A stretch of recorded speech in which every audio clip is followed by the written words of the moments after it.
પણ મારી ચિંતા ચિંતા વિઘન વિનાશની અને મારી કમલા સની સકત પણ વી સબળ એના શરીર અમે મહાણે જોયા મહેકરણ માયા બધી મલકની નંદે કેવી ભેળી કરી સોમ લોભિયાના શરીર પણ અમે મહાણે જોયા મહેકરણ ગીતા ગાય અને જ્ઞાન દીધું કૃષ્ણે કેવી કરી એ સામલિયાના શરીર અમે મહાણે જોયા મહેકરણ એટલે કવિ એમ કે છે કે જીવનમાં મૃત્યુ અનિવાર્ય છે જન્મથી મૃત્યુ સુધીની હરેક જીવે યાત્રા કરવાની છે એમાં જેમ બીજ કે જબુ કે મોતી પ્રોઈ લે તો પ્રોઈ લે આમાં વીજળીનો ચમકારો એ મનુષ્ય દેહ છે ધર્મનું નીતિનું ન્યાયનું માણહાઈનું સુરવીરતાનું દાતારીનું જેટલું મોતીડું પરોવાય એટલા પરોવી લેવાની વાત કવિ કરે છે આપણે આજનો જે પ્રસંગ કહેવાનો છે એ ખાનદાનીના ખમીર ખાનદાની કેવી હોય માણસના જીવનની પવિત્રતા કેવી હોય બનેલી ઘટના સૌરાષ્ટ્રની આ છે હું ન ભૂલતો હોઉં તો હજી સુધી વિડીયો ઓડિયોમાં આ વાત આવી નથી એવો એક નવો પ્રસંગ છે કાચ કથીર ને અધીર નર કસે ન ઉપજે પ્રેમ કસોટી તો સજન ખમે કા હીરા ને કા હેમ જેની ફરમ ફટકેલી હોય એને એકવાર ચૂલે ચડવું પડે પણ ઓલી આવડ હલબેલી એને કોઈ ન પૂછે કાગડા જેમાં કંઈક સમજણ છે જેમાં કંઈક ખાનદાની છે જેમાં કંઈક સંસ્કારનો પૂંજ છે એને કસોટી હોય અને એ કસોટીમાંથી એને પાસ થવાનું હોય દૂધ દોયું દોણે કર્યું જેમું વલોયું જોઈ તાવ્યું અંતે તોય શ્વેત મટ્યું નહીં સાંભળા તમે જુઓ દૂધનો રંગ સફેદ છે એને તમે જમવી દો દહીં કરો તો એનો રંગ સફેદ છે એમાં તમે મંથન કરી અને માખણ મેળવો તો માખણનો રંગ પણ સફેદ છે એને તાવો ગરમ કરો તો પણ ઘીનો રંગ સફેદ છે જેનો રંગ ન બદલે એને ખાનદાની કહેવાય જીવતર સુધી જેની હાલ ન બદલે રંગ ન બદલે કુળના સંસ્કારને જે ઉજળા કરે એવો આ એક અદ્ભુત બનાવ સૌરાષ્ટ્રનો છે આ વાત કાઠિયાવાડની છે અમરેલી જિલ્લાનું આ એક નાનકડું ગામ પંખીના માળા જેવું નાનકડું રજવાડું કયો તો ચાલે એનો આ એક પ્રસંગ છે આપને ખબર છે વિદ્વાનોએ પણ એમ કીધું છે કે સોનાને કોઈ દી કાટ ચડતો નથી ગંગાજળમાં કોઈ દી દુર્ગંધ આવે નહીં વર્ષો સુધી ચાતક છે એ કોઈ દિવસ બીજું પાણી નથી પીતો મૃત્યુને ભેટે પણ એ પાણી ન પીએ બીજું સિંહ છે એ કોઈ દી ખડ ખાતો નથી અરિયલ ઘેર ન હોય જેના ફરિયામાં કુંદરડા ફરે પછી એને વયની વાટ ન હોય કેહર બચાને કાગડા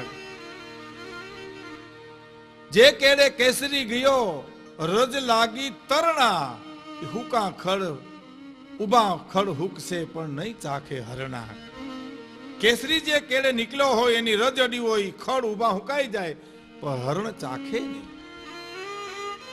એમ લોક સંસ્કૃતિ એવી છે કે જેને કોઈ દિવસ કાટ નહીં લાગે એને કોઈની પરવા નથી લોક સંસ્કૃતિ કોઈની લાચારી નથી લોક સંસ્કૃતિ એ લોક સંસ્કૃતિ જ રહેવાની છે સૂર્યચંદ્રના તેજ રહેશે ત્યાં સુધી આ લોક સંસ્કૃતિ એવી અચળ રહેશે મેઘાણીને કોઈ પ્રશ્ન કર્યો હતો ઝવેરચંદ મેઘાણીને આપણા રાષ્ટ્ર શાયરને કે ગીત અને લોકગીતમાં શું ફેર હવે મને તમને કોઈ લોકગીત કે ગીત પૂછે તો આપણે એક ગણશું પણ નહીં આ તો રાષ્ટ્ર શાયર છે એને જુદા પાડ્યા છે એને નીર ને ખીર ને જુદા પાડે રેતી અને મોતીને જેમ નોખા પાડે એમ નોખા પાડ્યા છે પોતાના ફળિયામાં ઝાડનો છોડવો વાવો, ફૂલઝાડનો ખાતર પાણી નાખી એની જાળવણી કરો, જતન કરો, પાણી નાખો અને એમાં ફૂલ આવે એને ગીત કહેવાય. પણ વગડામાં એની મેળે મેળે ફૂલ આવે એને લોકગીત કહેવાય. એમ કુદરતને ખોલે જીવનારો એક વર્ગ. એવો આ એક પ્રસંગ વર્તમાનમાં માણસને જીવવાનું છે. ભવ્ય ભૂતકાળને માણસે વાગોળવાનો છે અને એ વાગોળતા વાગોળતા એને ભવિષ્ય તરફ ગતિ કરવાની છે. અમરેલી જિલ્લાનું પીપળલગ ગામ બહુ પંખીના માળા જેવડું નાનકડું રજવાડું. ત્યાં વાસુરવાળા કરીને કાઠી દરબાર રહે. પણ રાજવી તો નાનો હતો, દરબાર તો નાનો હતો, પણ એનો ઠઠારો, એનું દિલ, એની માળહા એટલી બધી મોટી હતી કે આભને આંબે એટલી મોટા હતી ભાઈ. અને વાત એ સાચી છે ને, અંદરની વિશાળતા એ જ મોટી વાત છે. સંપત્તિ મોટી વાત નથી, સગવડતા બહુ મોટી વાત નથી. દિલની વિશાળતા કેટલી છે એ મોટી વાત છે.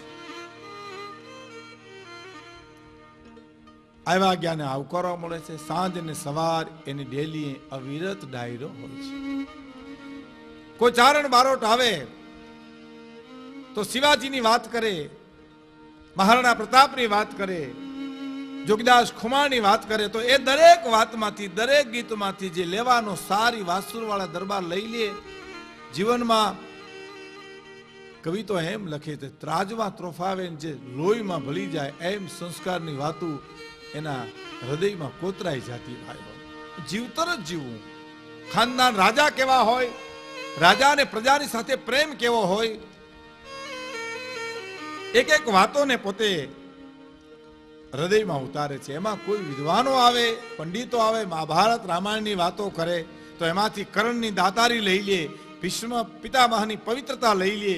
એવું જે કાંઈ મળે એ પોતાના જીવતરમાં જેમ બને ઉતારે. અને જીવનમાં ઉતારવું એ જ મિત્રો મહત્વની વાત છે. બોલવું મહત્વની વાત નથી. બોલી શકે દુનિયા, આખી જિંદગી બોલી શકે, જીવનમાં ઉતરે નહીં તો કોઈ પરિણામ ન આવે.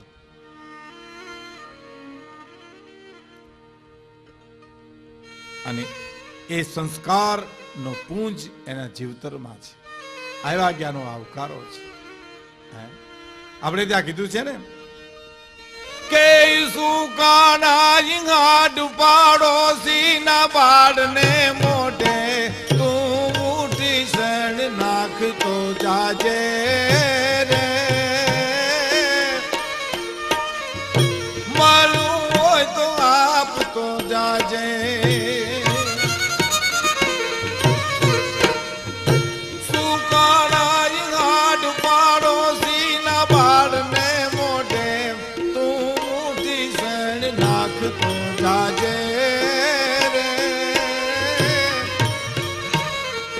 મારું હોય તો આપતો જાજે.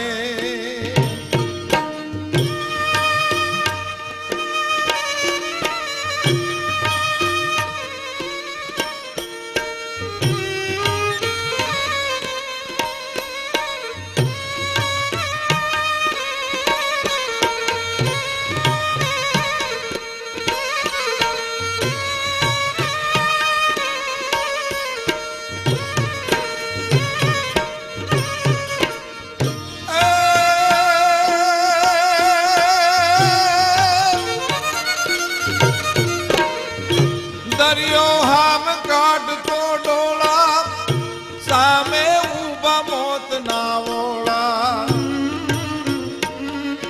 તોફાને ચડેલ તું તારું નાવ ધીરેથી હાંકતો જાજે રે, માલું હોય તો આપતો જાજે, માલું હોય તો આપતો જાજે. પોતાની ડેલીએ કોઈ કવિ ચારણ બારોટ આવીને એમ કહે કે તને મળ્યું હોય તો કંઈક આપતો જાય છે.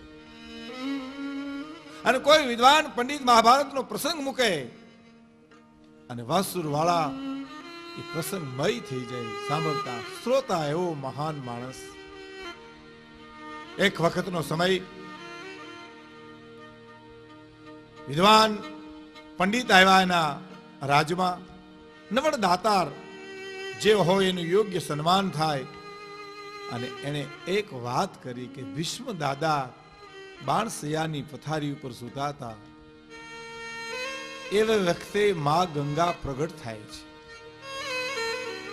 અને માં ગંગા ભગવાન કૃષ્ણને એમ કહે છે કે હે મુરલીધર, હે કાળિયા ઠાકર, મારા દીકરાને તે દગાથી માર્યો, શિખંડીની આગેવાની લઈ અને મારા દીકરાને મોતને ઘાટ ઉતાર્યો. મોહન, હે કાળિયા ઠાકર, અને જો તારે મારા દીકરાની તાકાત જોવી હતી ને તો શિખંડીને આગળ જો ન રાખ્યો હો તો તને ખબર પડત કે ગંગાના ધાવણની તાકાત કેવી છે. આવો પ્રસંગ જ્યાં પંડિતે કીધો, વારસુરવાળાની આંખમાંથી દળ દળ આંસુ આવે.